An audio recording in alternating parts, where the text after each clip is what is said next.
Ang dementia, hindi yan simpleng ulyanin lang, hindi. Sakit yan. It's a damage sa utak. It's brain failure. Para yung ilaw sa isang bahay na unti-unting namamatay. Tapos, minsan yung iba nagsisimula sa memorya. Nagsisimulang may mga makalimutan, nalilito.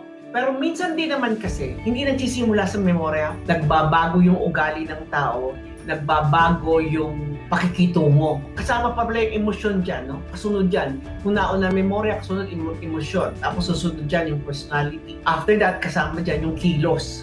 Sa mga Pilipino, onset yan mga 60 or 70. And then 3 to 4 years ang diagnosis bago pwedeng mawala. Maiksi lang. Kasi nga, tayong mga Pilipino, ang lifespan natin medyo maiksi.